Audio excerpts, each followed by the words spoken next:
दोस्तों, जिस तरह से भारतीय साइंटिस्ट और हम सब एक स्वदेशी इंजन का इंतजार काफी सालों से कर रहे हैं, ठीक इसी तरह से सबमरीन के लिए एआईपी यानी एयर इंडिपेंडेंट प्रोपल्सन टेक्नोलॉजी का इंतजार भी काफी लंबा खिंच चुका है। एआईपी तकनीक कुछ चुनिंदा देशों के पास ही है। ये तकनीक ना तो भारत को रूस ने हैंडओवर की और अमेरिका ने तो यह कह दिया था कि जब हमने इसे ब्रिटेन के साथ साझा नहीं किया तो भारत के साथ कैसे कर सकते हैं। बाकी भारत की उम्मीद अब केवल फ्रांस से है, जो कि भारत के साथ इंजन का निर्माण भी आने वाले समय में करने वाला है। लेकिन ये कोई नहीं जानता कि क्या फ्रांस हमें एआईपी तकनीक देगा या नहीं। ऐसे में अब भारत के रक्षा अनुसंधान एवं विकास संगठन यानी कि डीआरडीओ के द्वारा बड़ा ऐलान किया गया है। दरअसल फाइनेंशियल एक्सप्रेस के साथ दिए गए एक इंटरव्यू में डिपार्टमेंट ऑफ डिफेंस के सेक्रेटरी और defence research and development organisation के chairman doctor G Satheesh Reddy ने बताया कि उन्होंने 2025 में आने वाली सबमरीन कलवरी के लिए एआईपी सिस्टम तैयार कर लिया है, जो आईएनएस यानी इंडियन नेवी शिप कलवरी में फिट किया जाएगा। एआईपी सिस्टम भारतीय नौसेना की जरूरतों को पूरी करने के लिए बेहद ही कारगर सिस्टम है।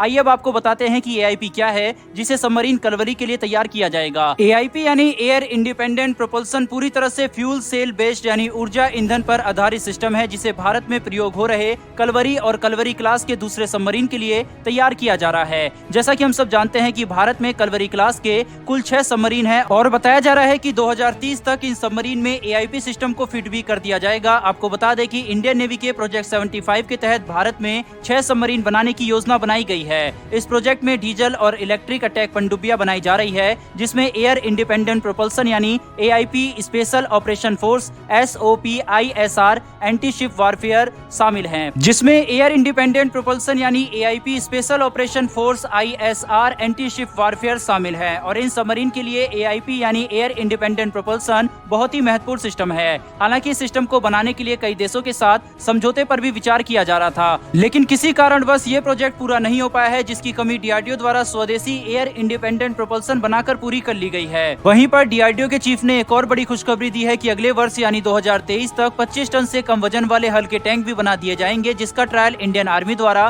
किया जाएगा। आपको बता दें कि 2021 में एक आरएफआई में बताया गया था कि इंडियन आर्मी को ऐसे हल्के टैंक की जरूरत है, जिसे पूरा करने के लिए डीआरडीओ और एलएनटी एक साथ मिलकर काम करना शुरू कर दिया है। वहीं पर ऐसी उम्मीद जताई जा रही है कि कुछ 3 से 4 वर्षों में 25 टन से कम वजन वाले हल्के टैंक को बनाने की योजना पूरी हो जाएगी, जिन्हें हम चीन के खिलाफ युद्ध में इस्तेमाल कर सकते हैं। आपको बता दें कि इन हल्के टैंकों को आत्मनिर्भर भारत के तहत बनाया जा रहा है। इसका मतलब यह है कि इन्हें खर्च होने वाला सारा पैसा भारत की तरफ से लगाया जाएगा और भारत में ही इन्हें विकसित किया जाएगा। बहरहाल दोस्तों, ये तो हमने बात की एआईपी तकनीक की और डीआरडीओ और एलएनटी द्वारा बनाए जा रहे टैंक के बारे में। अब बढ़ते हैं दूसरी खबर की तरफ, जो कि डीआरडीओ की short range surface to air missile या वीएलएसआर सैम के बारे में है। दरअसल वीएलएसआर सैम के लिए बनाए जा रहे network centric air defence system के बारे में यह खबर है, जो भारतीय वायुसेना को और भी ज्यादा मजबूत बनाएगी। आपको बता दें कि युद्धपोतों के पुराने बराक एक सतह से हवा में मार करने वाली मिसाइल प्रणाली को बदलने के लिए वीएलएसआर सैम भारत द्वारा बनाई गई है। और बात अगर वीएलएसआर सैम के बनाए जा रहे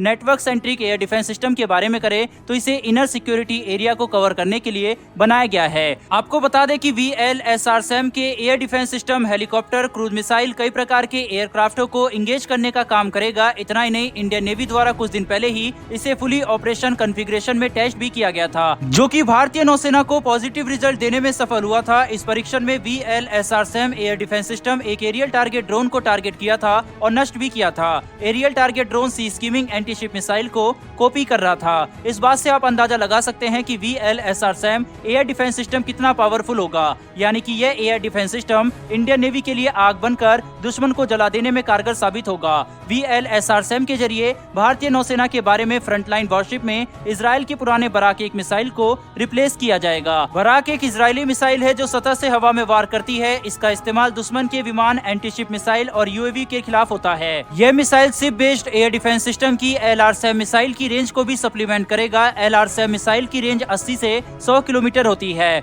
बात अगर इसके वजन की करे तो वीएलएसआर सैम वजन में काफी हल्के होते हैं, जिन्हें किसी ऊंची इमारत पर रखा जा सकता है। VLSR SAM ground based air defence system होते हैं, जो आसानी से किसी भी टारगेट को तबाह कर सकते हैं। रिपोर्ट की माने तो VLSR SAM network centric air defence system को बहुत ही जल्द बनाकर तैयार कर लिया जाएगा। बहरहाल दोस्तों, इस वीडियो में इतना ही, लेकिन डीआरडीओ के लिए और भारतीय साइंटिस्ट की मेहनत के लिए कमेंट बॉक्स में एक जय हिंद जरूर लिखिएगा। साथ ही हमारी आने वाली ऐसी वीडियो के लिए चैनल को सब्सक्राइब कर बेल नोटिफिकेशन को अवश्य दबा लें। फिर मिलेंगे ऐसी एक नई वीडियो के साथ। धन्यवाद। जय हिंद।